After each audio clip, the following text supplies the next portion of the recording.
Hello, everybody. My name is Reverend Gudjon Bergmann.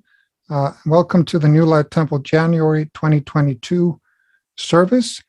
I will be leading and facilitating here tonight. So a little bit about me.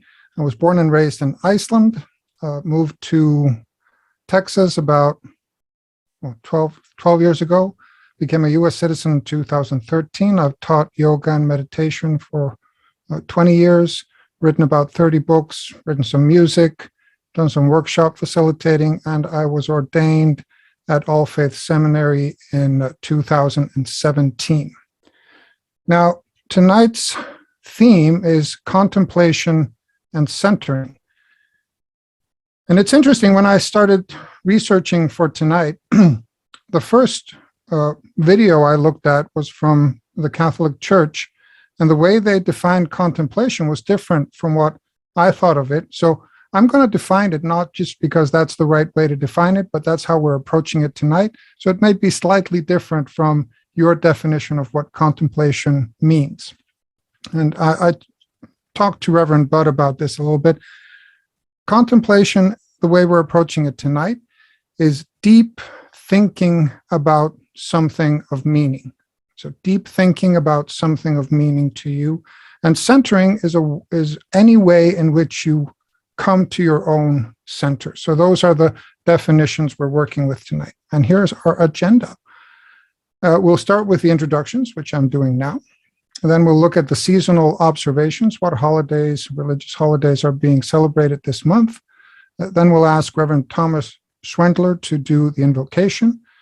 Then I will go through my own personal journey of contemplation and centering. I have 5 ideas that I kind of want to take you through the process in which I've contemplated them over the years and shed some light on that, not because that's the right way to think about them, but because that's the way I've thought about them as an example of deep thinking of contemplation. Then Reverend Dr. Bud James is going to lead us through a visualization. And that is his personal way of centering himself. So that's an example of centering that you'll get there. Reverend Thomas Schwendler will come back for the universal blessing. And then we'll have the experiential sharing segment, which is when we ask attendees to chime in. Now, here are the questions for tonight. What ideas have you contemplated deeply over the years? And what practices do you use for centering? And so just think about them a little bit while we're going through the program tonight. What ideas have you contemplated deeply, really thought about, really sat with, and what practices, if any, do you use for your personal centering? And then, as usually, we'll end with announcements and closing. So here are the seasonal observations for January. On January 6th, we had the Epiphany, which is a Christian holiday. Here's a little bit about the Epiphany. It comes from the Greek word epiphaneia, not probably the right pronunciation of that, but which means manifestation or appearance. It's an ancient Christian holiday that is of great importance for many reasons. In some areas, the Epiphany celebrates the baptism of Jesus by John the Baptist in the river of Jordan, as well as the birth of Jesus. In other regions, this day refers to the visit of the Magi, wise men, to the infant Jesus when God revealed himself to the world through the manifestation of Jesus. And on January 18th, we had the Buddhist New Year, Mahayana New Year. The Mahayana New Year is celebrated this year on the January 18th by Buddhists around the world. The term Mahayana, which means great vehicle in English, encompasses Buddhist theologies and ideologies. It is one of the 2 main branches of Buddhism and is mostly practiced in Northeast Asia, China, Japan, Tibet, Taiwan, Mongolia, and Korea. And each region has its own customs and traditions for practicing this form of Buddhism. And now I will call on my dear friend, Reverend Thomas Schwendler. He is retired. He was also ordained in 2017. In fact, we walked down the aisle together on our way to our graduation. He's written a wonderful book during COVID called Love in a Suitcase, and he will be the lead clergy here in the February service. So, Reverend Tom, if you would lead us through the invocation. Well, thank you, Reverend Gudjon. This invocation is the NLT purpose statement. New Light Temple was founded by Rabbi Joseph Gelberman as a haven where people of all beliefs and backgrounds could joyously come together to share their bountiful and varied gifts of spirit. NLT is the ordaining body for All Faiths Seminary International. Our purpose is to provide a sacred space for people of all faiths and ages to celebrate diverse religious and spiritual traditions. We gather for connection, inspiration, solace, and healing while fostering understanding, peace, love, and unity. In the words of Gandhi, I offer you peace. I offer you love. I offer you friendship. I see your beauty. I hear your need. I feel your feelings. My wisdom flows from the highest source. I salute this source in you. Let us work together for unity and peace. And in the words of Rabbi Gelberman, never instead of, always in addition to. And Reverend Gudjon, back to you. Thank you, Reverend Tom. Now, for the main talk, the journey of contemplation and centering. So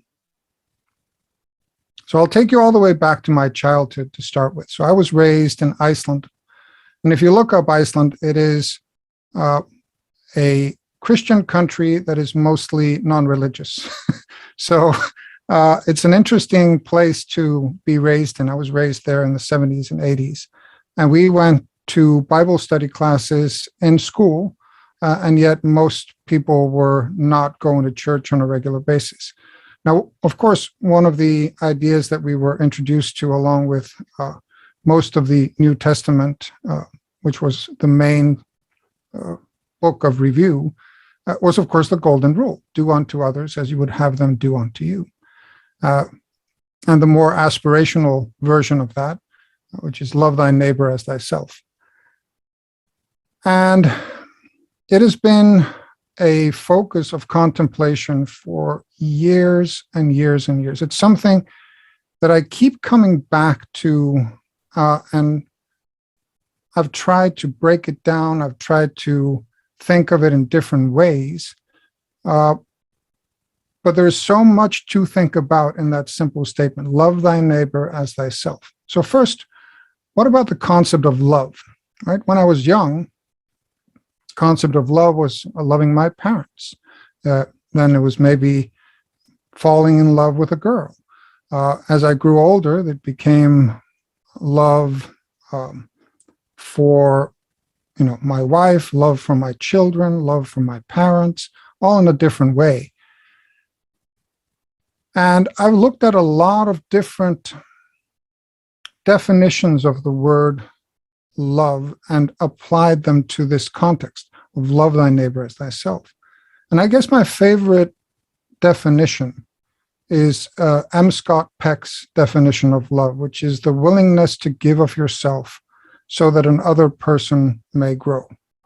It's the willingness to give of your time, your money, your energy, so that another person may grow.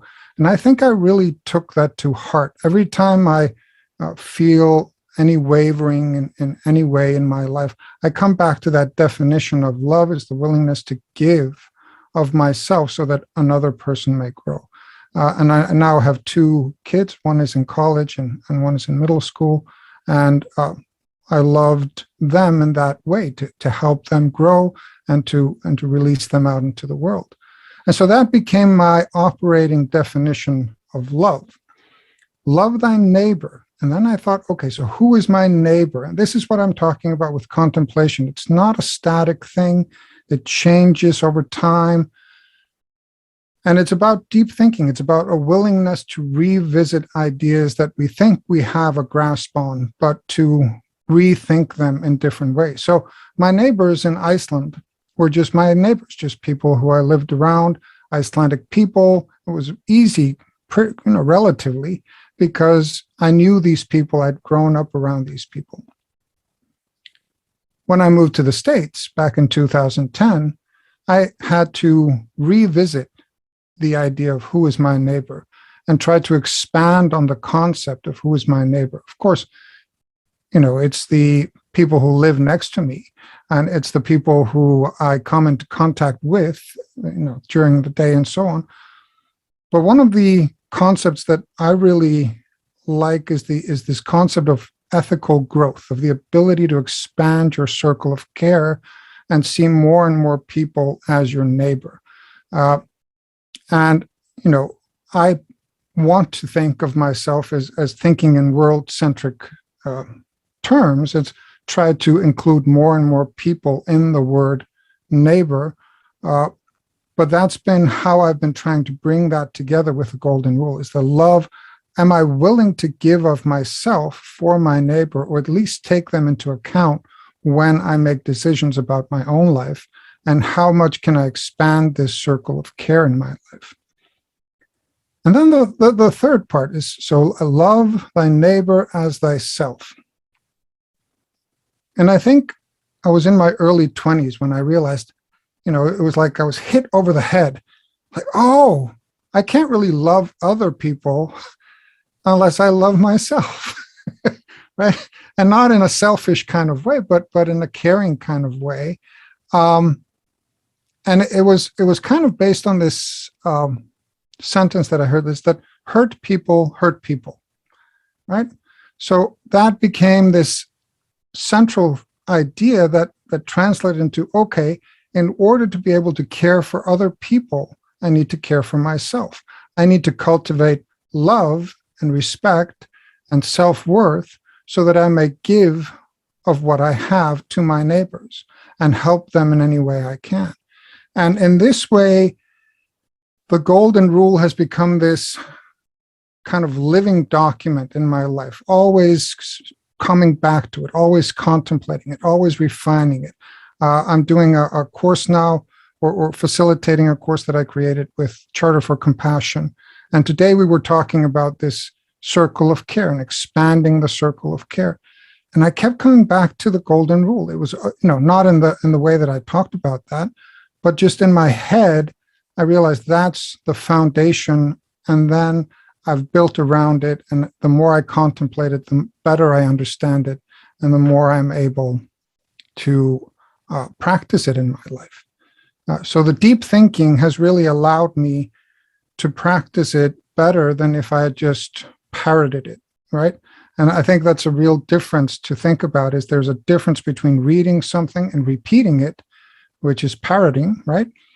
And then actually taking it, thinking about it, applying it to your own life, thinking about the benefits, redefining it, revisiting it, looking at it from a variety of perspectives, and then allowing it to be part of your life in a deeper and different way. So that's the golden rule. I have 5 of these, so I'm going to not go as deep as I would with I could talk about each of these probably for an hour each. So I'm going to go give you the brief kind of outline of how I've thought about this. The second idea started germinating when I read Paramahansa Yogananda's book, Autobiography of a Yogi. This was in my late teens, early 20s. And it was this question, and in the Icelandic edition, this is the title of the book. It's not the Autobiography of a Yogi.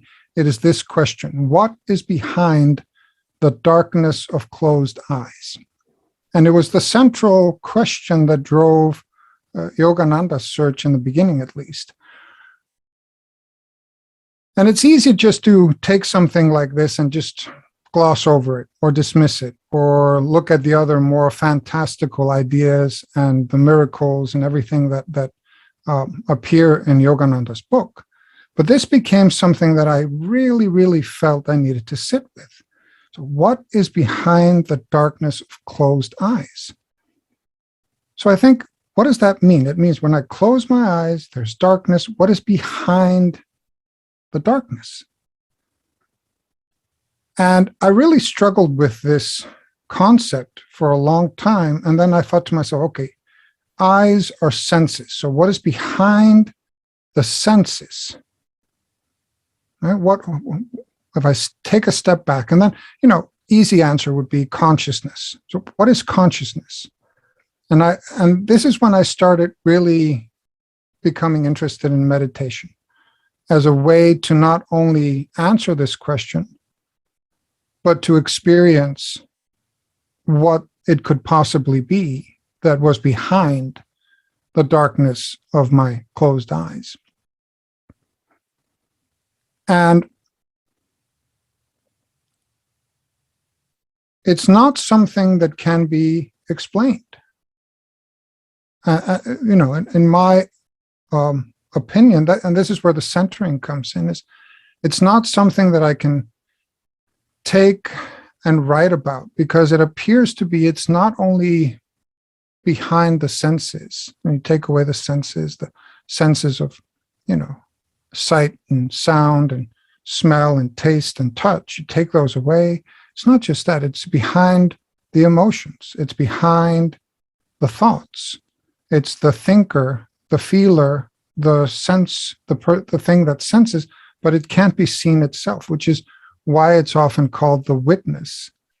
And when I get in touch with this part of myself, I become the witness of all those things, and I feel I can easily detach and kind of look at them remotely, like I'm looking at traffic from across the street, right? And then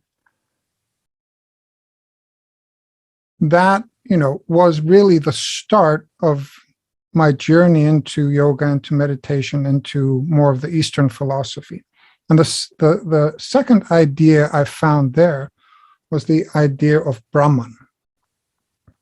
So I went to yoga teacher training back in 1997. And I met my mentor, somebody who I've studied with for 25 years now. We speak every other week still. His name is Yogi Shanti Desai. He's the brother of Yogi Amrit Desai, who founded the Kripalu Yoga Center in Massachusetts. Now, the first time I came across this idea of Brahman, it was explained this way: that there is nothing but Brahman. Brahman is everything. It is you, it is me, it is the universe, it's this table, it's this chair, it's all the stars, it's everything that you can see, hear, taste, touch, everything. And it was also said you cannot possibly fathom the idea of Brahman by thinking about it. It's like, in my mind, I would like, okay, challenge accepted. Right? I'll take this and really, because, and maybe this is to my demerit, but I like to think about things and I like to pick them apart and I like to go deeper. And so I took this idea of Brahman and I really sat with it and I read everything I could about Brahman. And then I came across this sentence: Brahman is defined as the one without a second. Right? It means there is only one, there is no second. But of course, it's such a huge idea. How can I possibly wrap my mind around something like this? It's enormous. And I sometimes liken it to this idea. You go to the beach, you pick up a handful of sand, and you look at the handful of sand, you realize that no two grains are exactly the same. And you can't say, oh, I understand that. You can just say, that's reality. I can't understand that. You can't look at the night sky and see all the stars and think to yourself, wow, all of these are suns in their own right. Everything that I'm seeing is a sun. And what I'm seeing is so old that the suns that have given off this light may be gone. You can't possibly look at that and say, oh, I understand. And even just as something simpler, when my kids were born, right? I look at my kids, they come out and they're, beautiful, and I look at them. I can't say I understand. I don't understand how does this happen? A baby being born. It's a miracle, so to speak. And so how can I even try to understand the one without a second, that there is nothing but the one? But I decided I'm not going to give up. So I kept coming back to it. I contemplated it in before and after meditation. I contemplated it when I was reading. I read all the philosophy books that I could get my hands on. I was known in the used bookstore section or used bookstores around Iceland that they would call me, oh, we got this new, Eastern philosophy book. I read Paul Brunton. I was reading Paramahansa Yogananda. I was reading Krishnamurti. I was reading Vivekananda. I went to the Theosophical Society. I wanted really to understand. And this was the central theme, Brahman, the one without a second. And after all these years, I can't say that I understand, but I understand more for myself. One of the things that I started thinking is like, okay, so the reason why so many public intellectuals became enamored with these ideas, these Eastern ideas, in the, between the 30s and maybe 60s or something like that, was because there was a synergy between Brahman, the oneness, and ideas in physics about, all matter is energy. Everything is interconnected. Everything is, and I felt like, oh, this is like a logical thing. This is something that I can resonate with. But I felt like even that didn't explain everything, because it only explains energy and matter. And Shanti kept saying, Brahman is like a dancer. The dancer and the dance are one. The dance is creation, and the dance cannot exist without the dancer, right? But the dancer stops dancing means that creation stops, but the dancer is still there. And it was so hard for me. So what on earth does that mean? And what I've come to realize for myself, and again, all of these realizations of contemplation are for myself, first and foremost. The way I understand it is that Brahman is both space and everything in space, but it is mostly space, because you can take everything out of space and space still exists, right? And there are two definitions that are linked to Brahman. Brahman is always present, and Brahman never changes. And what is always present and never changes? Space. It is always there. It's the container for creation. And for me, Brahman is therefore both the container and the content. And this has really helped me understand my own meditation in the way that what is inside of me, that it never changes and is always present. That's called Atman in the literature, which is like a drop is to the ocean. It's the same essence, same contents. It's not this big, but it's essentially the same as the ocean, the drop. And so that essence within me, and this helps me in my meditation to understand that whenever I experience something that does not change and is always present, I'm having a glimpse of Brahman. And that really has been helpful to understand and helped me tremendously in meditation. Now, here's the fourth idea. In 2005, I was an avid listener to audiobooks and audio programs. And I found this program on Sounds True called Cosmic Consciousness with a K. It was Ken Wilber. And what roped me in was really interesting. He says, and you'll excuse my language, I'm not going to say exactly what he said, but he said something to the effect that how can this spiritual person be so perfect when they're meditating and when they're teaching, and yet be such an a-hole when I try to talk to them about money, or be so difficult in relationship to sex and all that stuff? And I had seen quite a few examples of that by then, being in the spiritual circles, the image of the fallen guru. And I thought, man, I need to understand that. I need to understand how those things coexist. And so I went into it, and I started listening to the program, and it's 10 CDs, each one 70 minutes long. And I was so interested in this that I listened to all of those 10 CDs 7 times in a row within the space of 2 months. I was like a sponge.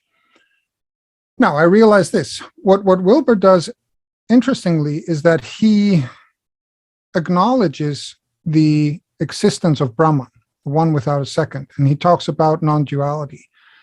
But his integral model is very much about duality, about living in the world, about living in relationship with other people, and so on and so forth. And it's just, 7 years of my life went into reading all his books and all this. And I think I crossed the line from contemplation to thinking of myself as some kind of academic, which I'm not, and became too focused on the intellectual pursuit of understanding really big concepts and that. But when I backed off from that and said, okay, what does integral mean? It's not just all the ideas that Wilber has to offer. It's not just all these thick books that he actually says, don't read my books. It's not all these ideas. It's a much simpler way of thinking. It's not the content, it's an approach to thinking about duality. And I really like his question. Is like, okay, if you're God and you are starting a universe, what do you need? Right? You need an inside, you need an outside, you need singular, and you need plural, right? So these are the 4 perspectives that are built into the universe. I, we, it, and its. So I is the singular interior. It is the singular exterior. We is the interior plural, and its is the exterior plural. Now, of course, this is, there are so many ideas that are contained within just that. Is, for example, he takes the example of it's raining outside. That's an its, right? How do I feel about that? That's an I. That's a subjective interior reaction to rain. Do I find rain is beautiful? Do I find it's bothersome? What are my feelings about rain? So that's an internal experience of the external event. And then, depending on the kind of society you live in, you say, so what should we do about that? There's this person outside in the rain getting wet and cold. And that's the we, that's the moral aspect, the moral content of that society. And so this became, the whole concept, the whole idea of this. And I've been told, I wrote my memoir back in 2019 about this spiritual journey. It's called Spiritual in My Own Way. And I'm told that the integral chapter, if you're not into it, just skip over it. It's too, it's too dense, it's too heavy. And so really, for somebody to contemplate this, it takes a while to get to a point of understanding where it becomes valuable to really contemplate the ideas. But I've found great value in understanding both my own way of thinking about things and my own experience of how other people think of things, and how some people are stuck in a single way of thinking about things. And I really like his concept is that everybody is right, that the human mind is incapable of being 100% wrong. But if everybody's right, that also means that everybody's wrong. So his approach is true but partial. True but partial. Everything is a puzzle piece. Everything is a way to integrate. But that is a way to understand the dualistic world. It's a way to understand the outside world. It has not helped me in the same way to meditate and to center as the other two ideas, what's behind the darkness of closed eyes and the concept of Brahman. But integral has helped me relate to the world, understand where certain philosophies come from, but it has also made things more complicated for me when I always try to think of it from all perspectives. So it's been a mix, blessing and a curse. Overall, better to know it. 7 years of my life well spent, I hope so, but I can't say for sure. If you're interested in this concept, just get the core ideas and contemplate them. It's very easy to get lost in the weeds. Let's just say that. That's what I did. I got lost in the weeds. I got lost in all the details, and it took me away a little bit from my spiritual practice more than brought me in. So the other ideas had brought me more in. This took me a little bit away, and I had to find my way back to it. And that brings me to the final idea I want to talk to you about.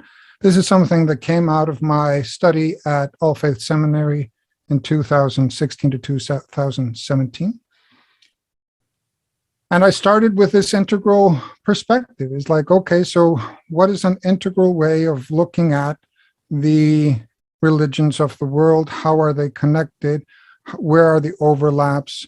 What are the things that bind them together, so to speak? And there were a variety of quotes that got me to think in that way, but mostly from Houston Smith and William James. Those were the two from the varieties of religious experience and from religions of the world. Those were really the two biggest influences for me to start thinking of how, religions overlap and what are the things that are in common and what are the things that are not. And, I had ascribed to simplistic ways of thinking about this. We're all teaching the same thing. It's all just love. It's a simple way to say something that there are commonalities. But I found that when I came into the interfaith world here in Austin, for example, talking about similarities was a no-no. Now, we're not the same. That's just make sure that you don't say that. So it was an interesting paradigm to be in the school talking about the overlaps and being in the interfaith world in Austin, where they say, no, we're separate, but we're coexisting and being nice to each other. That's a different way of thinking about that. Anyway, Experifaith came out of this realization that I had while I was studying, while I was reading all the scriptures, I was reading all the books, I was going through it, and I was looking at it, and I looked at all the different mystical paths, and I looked at all the different scriptures, and I thought there's more in common between the mystical paths than between the scriptures. There's more overlap between practices such as meditation and service and contemplation and that than there is between the story faiths, right? Which is the stories that are in the traditions are different from each other, have different origins. So there's less there is overlap, but there's less overlap there, more overlap when it comes to experience. And William James put this fantastically into words. I have some quotes from that. I ended up writing a little book as my final thesis. It's available also online. But Experifaith is simply this combination of experience and faith. And I think that one of the epiphanies was when I could connect Brahman and the integral model with my studies. And, again, this is what contemplation is. When it hits you, it's like a light bulb and you go like, wow, this is the greatest thing ever. And you tell somebody else and they're going like, because I think the contemplation part, you have to come to the conclusion on your own. That's part of the process. You can't have it handed to you. Otherwise, it's not contemplation. Otherwise, it's just reading somebody else's stuff and repeating what they say, right? So you have to take it and make it your own. Anyway, so I look at this infinity symbol and I'm going like, wow, that's it. Infinity symbol. It's oneness flowing into the world, flowing back into oneness, flowing into the world, flowing back into oneness. So, and I looked at, so what is oneness flowing into what? What is common between all the religions of the world? What is it that they are striving for when they're not seeking oneness? And the word that came to mind was goodness, right?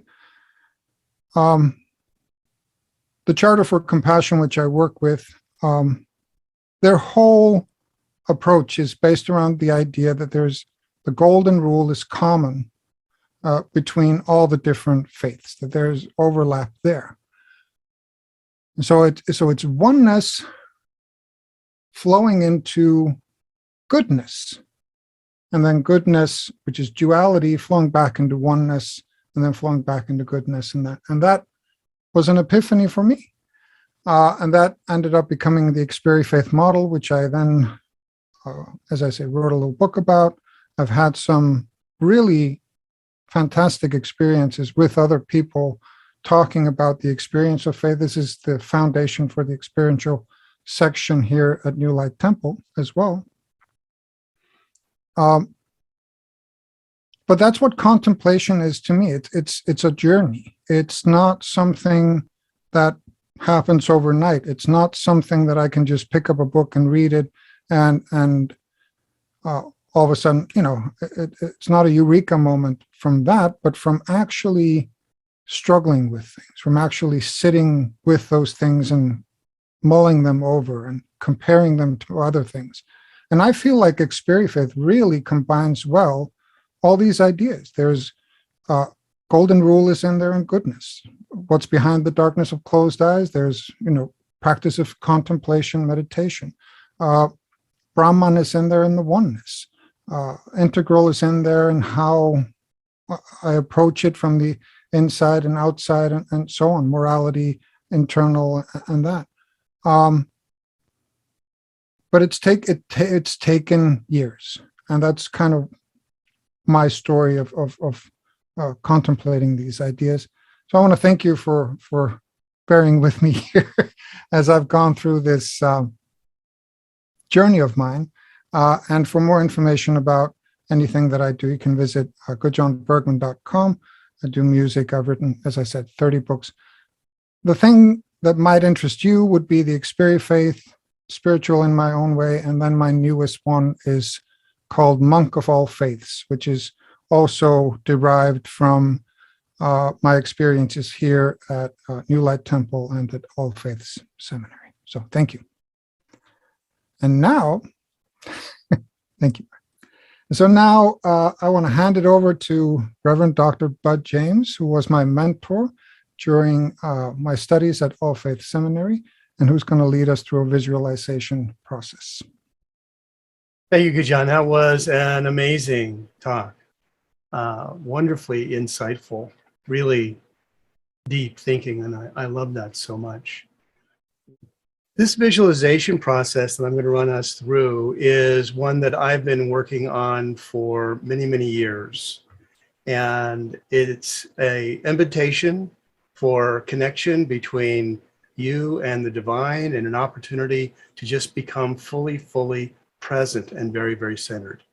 So I would invite you all to find a comfortable position in which you can relax and bring your feet solidly on the floor, feel them on the floor, and bring your awareness to your breath, moving in and out, in and out. And when you're ready, close your eyes. On the in-breath, allow the belly to expand, and on the out-breath, experience the muscles relaxing and gently releasing. In, expand, out, relax. Allow this process of observing your breath to continue. If thoughts arise, simply return your attention to your breath, gently moving in and out. Become aware of your spine and your body being gently supported. Focus on that feeling of support. Feel your skin creating a boundary which is holding you and containing you. Feel your muscles creating a boundary that's holding you and containing you. Resting with your back supported, belly breathing in and out. And take a moment to fully experience this sense of being grounded and contained within safe boundaries.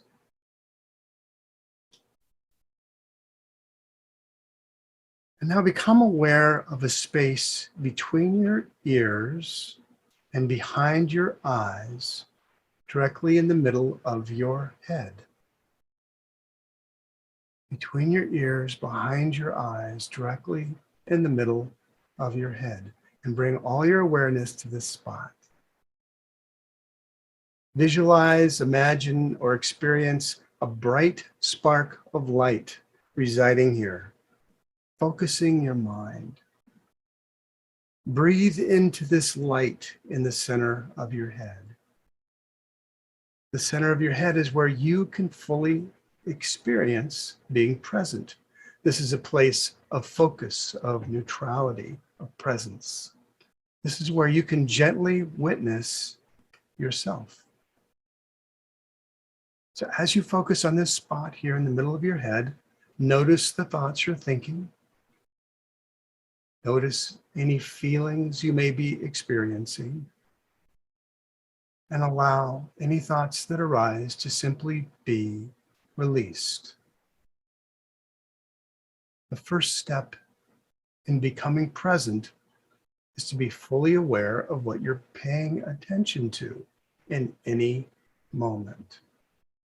To simply be the gentle, aware witness to your own beingness is being centered and present. And now become aware of the top of your head. Visualize, imagine, experience, and now connect with the divine in however you see it. Extend gratitude, love, and appreciation to the divine.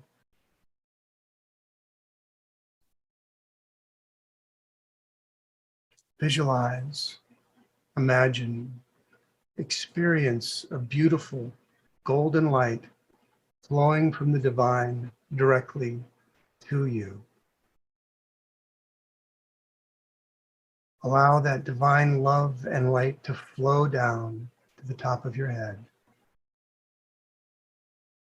And then invite that divine energy to flow into all parts of your body, moving all the way down to your fingers. Allow it to fill and flood your core, flowing all the way down to your toes. Simply move into a state of divine presence now.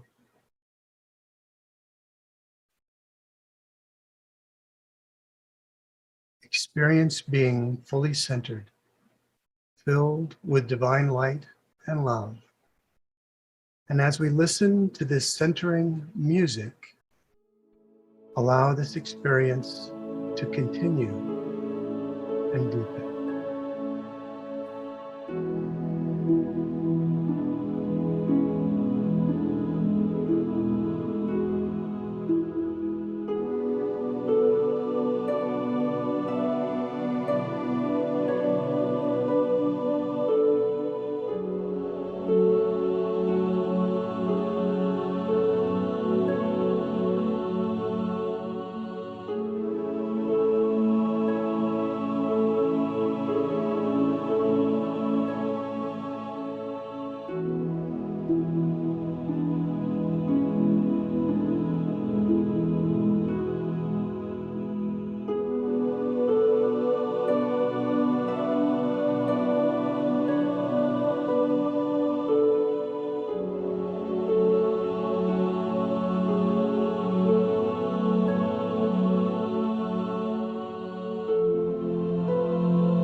Turn your awareness to the light in the middle of your head and observe your breath gently moving in and out.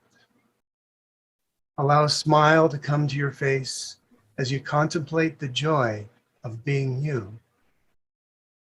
I invite you to bring your full awareness back to right here, right now, and whenever you're ready, open your eyes.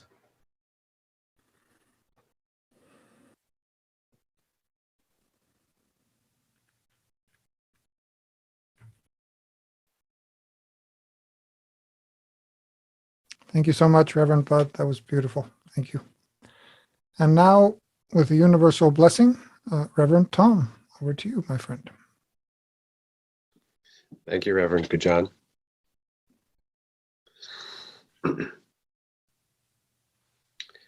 Our universal blessing.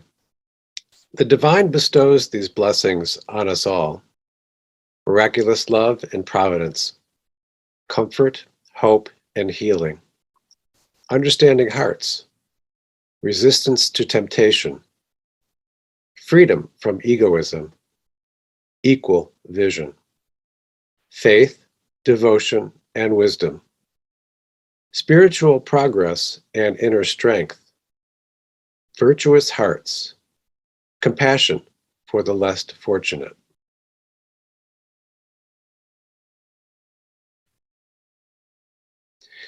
May these blessings of the divine rest upon us. May all beings be well. May all beings be happy. May we lift the veil and see the divine spark in all of them. Peace, shalom, shanti.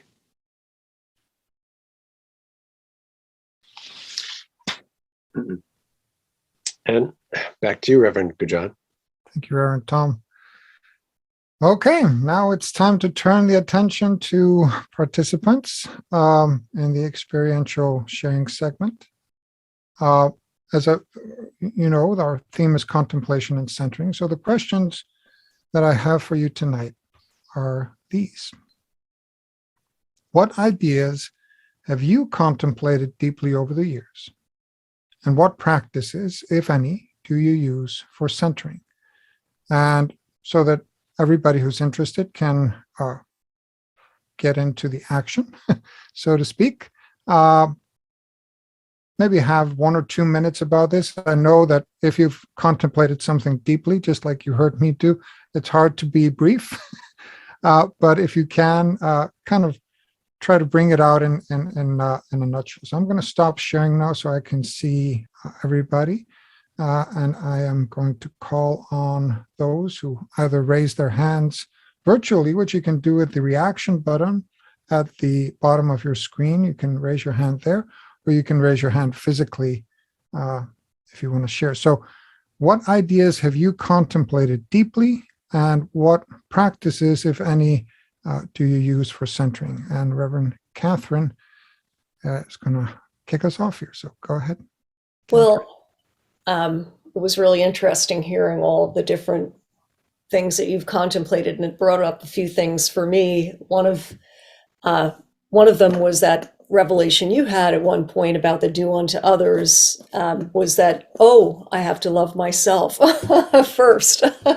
Love others as you love yourself.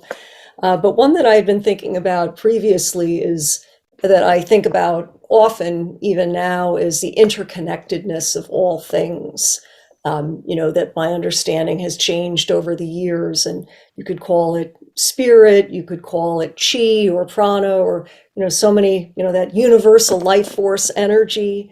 But that's something that I've contemplated on a lot over time, and haven't stopped doing that. And it's interesting how that evolves over time, your understanding, and it is a process that we'll never come to the end of. And for me, centering, I like to focus on my breath. I've done other things, mantras or, repeating a word or something, but the one that I've used most consistently has been focusing just either on my regular breath, sitting quietly in a chair, or maybe, doing deep inhalations in and out. That seems to have worked the best for me. Excellent. Thank you so much, Catherine. Yeah. Yeah, I mean, the question is, how do you get to that center? And the answer is any way that works. That's really what exploring so many ways has taught me, is that if it works, use it. Another thing that came to mind there was that the concept of oneness can be approached from a variety of perspectives. There's the symbiosis, like we're all one planet, like Molly Scott sang here in the day. There is the energetic oneness, all the energy is connected. Then there's the non-dual oneness, and there are probably quite a few others that I can't think of, but that's an interesting thing. It's never ending, the peering into that. So thank you for that, Catherine. Khalid, if you would share. That's a permanent hand in Yes, I had to take myself off mute. Yes, Can you hear me? I can. Yeah, there's a saying of Buddha: silence isn't empty, it's full of answers. And when my wife passed away, I had been married twice, and the first time was for 25 years, the second time was for 20 years. So I was always with someone else. Even when I was a young man, I was with my mother until I was 17. So I was sitting after she passed away, and I realized it was all of this silence, and it was so different. But in that time of silence, I started having some insights, and I started enjoying that silence. And what I realized was that I had been learning Arabic and the religion of Islam since 1973. And I knew so much about Prophet Muhammad and his family and the companions. But I realized that I really didn't know that much about my family, my heritage, and the reality of my life. And when I started reflecting on Prophet Muhammad, I then realized that he went into the cave with no books. He was a person who could read. And he went into that cave with just a heart that was sincere, crying out to the unseen. And from that sincerity, he received the revelations of the Quran. And from that unlettered man, mounds and mounds of books were created. But the essence of where it all started was from a human being with a pure heart in silence. And what I began to realize is that there are two worlds. There's the world of man that has been created by man, that started in the caves with looking at the realities of life and drawing that reality on the walls. And that then evolved into writing, and more artificial worlds was able to be created by man through writings, starting out with pamphlets, then books. Then it went into photography and movie theaters. And as time has gone by, man has evolved into more out of that natural world in the cave or in the forest or on the mountaintop, into more and more time in an artificial world created by books, movies, and now the smartphone. So man is spent more time in man's artificial world than in the natural world that was created by the unseen. But that's the world that inspires us and that gives us insight into what really life is all about. Excellent insight. Thank you so much, Khalid, for sharing that. It reminds me of this idea that there's a difference between aloneness and loneliness. And what you're describing is the being in in the silence and the aloneness, and seeing what springs from that. Excellent. Fantastic. Thank you so much, Khalid, for sharing that. Okay, who else wants to chime in here? The question is, what ideas have you personally contemplated deeply, and what, if any, practice do you use for centering? And Don, you raised your hand. Go ahead, sir. Yes.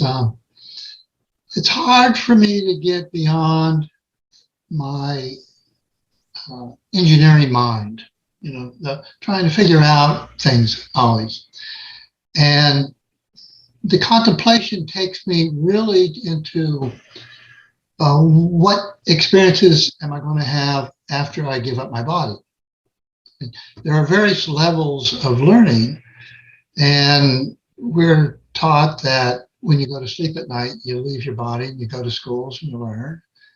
And then when you leave your body fully, you're back into more schools and more learning. And I've had the occasion of having teachers on the other side who, like my first teacher, was a person who had spent his incarnated world here, and he was in the area of psychology. And so he explained that he is still working towards the light, even though he's chosen not to incarnate on the planet anymore.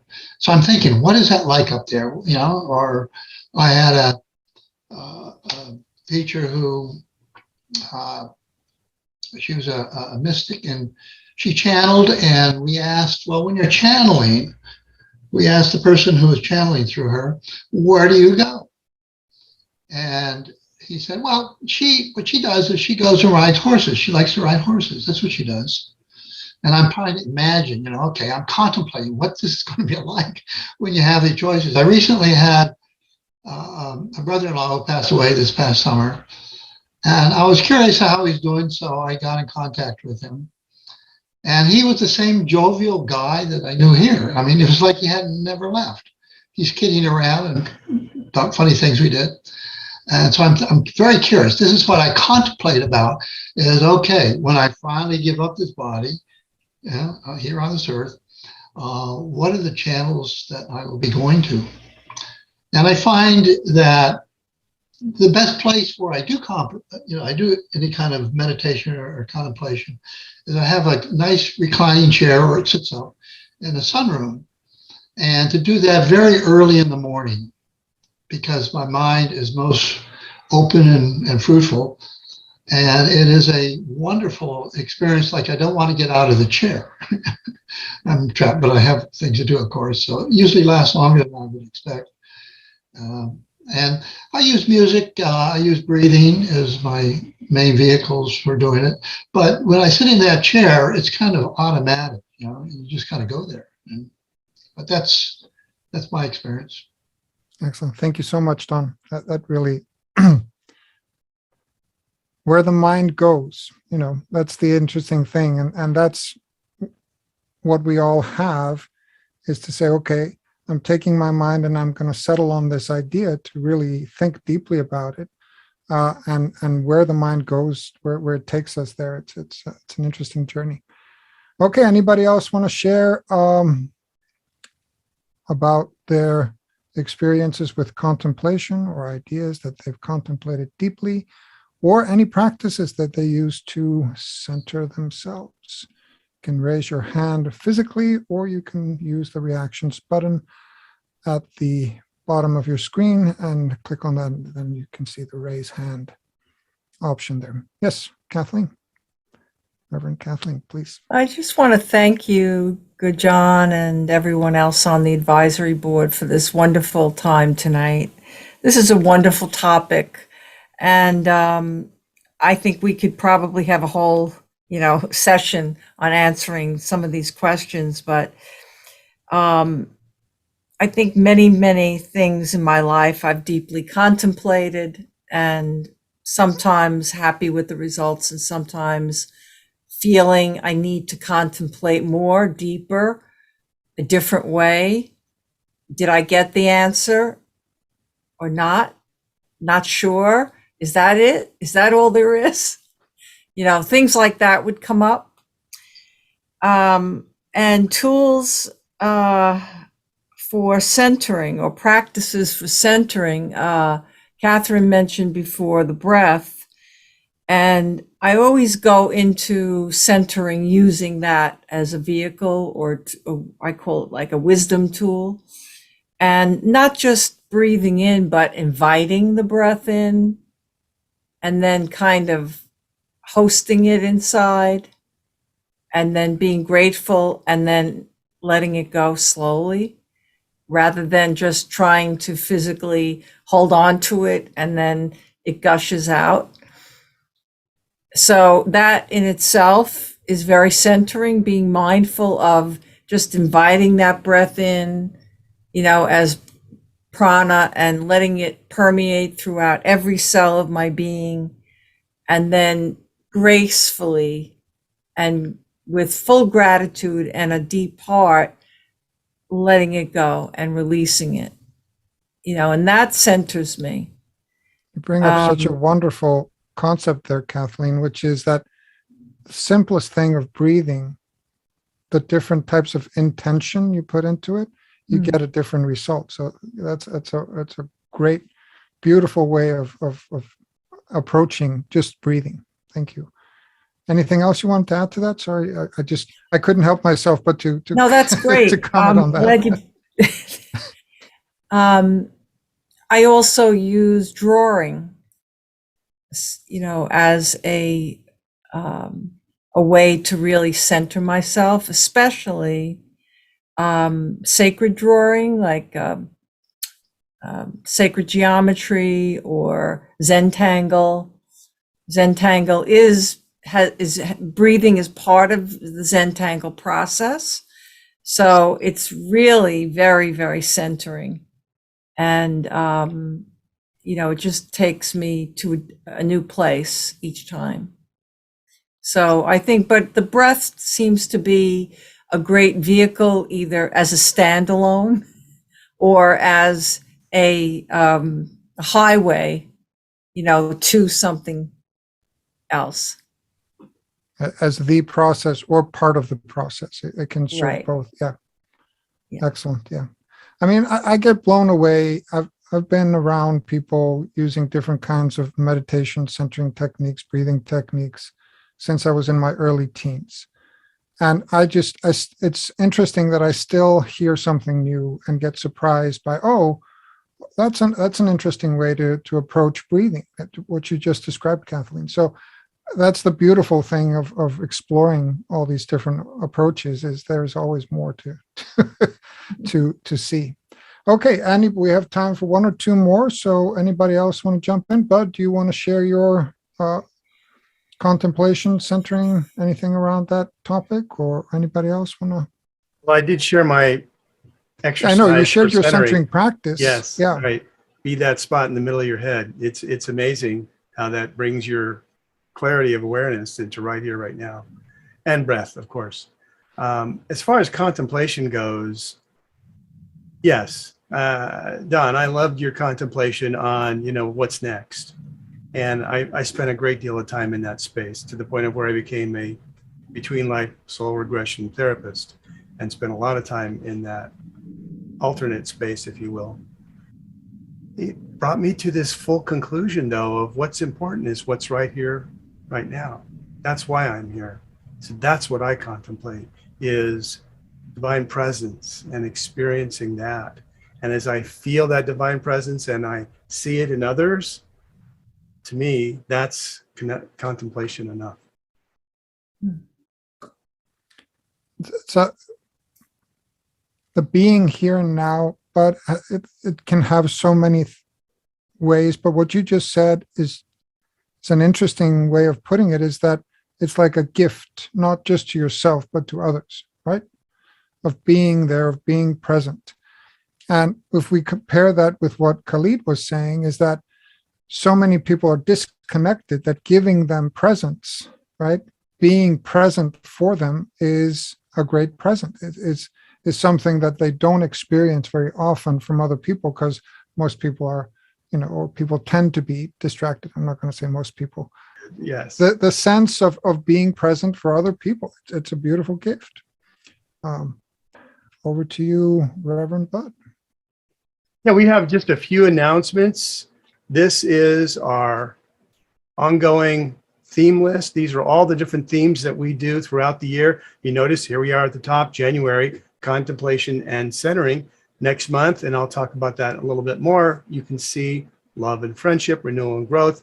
And we'll do a deeper dive in April in the Golden Rule. I'm very excited about that. If any of these particular topics, service, surrender, resonance, remembrance, inner light, joy and peace, speak to you, we would love to get your insights on perhaps something that we can share, even if it's just a quote. All of the New Light Temple services are run by clergy that are graduates of All Faiths Seminary, and we would encourage all of you to come and join us, participate in a small way. You could read some aspect or read a quote or participate in any sort of way. Music, for instance, we always appreciate original music. But reach out to us, let us know if there's something here that you would be interested in either sponsoring or at least being a part of down the road. Love and Friendship is going to be led by Reverend Thomas Schwendler. We're looking forward to that. He's got a wonderful book on this topic, and I think we can all do with a little bit more love and friendship, or at least the observation of it in our lives. And again, we do a service on the third Thursday of every month. Reverend Dr. Jon Mundy has an ongoing class on Tuesdays and on Thursdays. And the current class that he's going to be teaching starting February 22nd is comparing the teachings of Jesus in the Gospels and, of course, in miracles. Over the last number of years, Jon has spent a lot of time speaking with different teachers who are very well versed in Jesus of the Gospels or Jesus from A Course in Miracles, and it should be a fascinating class. And if you're interested, you can go to miraclesmagazine.org and see what's going on and find out more. If you have any announcements that you'd like us to share, we will be posting this up on our website, so you'll be able to actually experience your announcement going out to the rest of the world through our platform. So we'd love to have you send to us at thenewlighttemple@gmail.com any comments or insights. The support you give is really just for the technical aspects of this. We do everything for free on a volunteer basis. So you'll be supporting the outreach and the growth of New Light Temple by donating, if you so choose. And thank you, Reverend Butt. And we're going to have the bell ring us out. So thank you all for attending. It was a joy to get to lead this service, and I look forward to seeing you next time. Remember, every third Thursday of the month. Thank you so much. Thank you.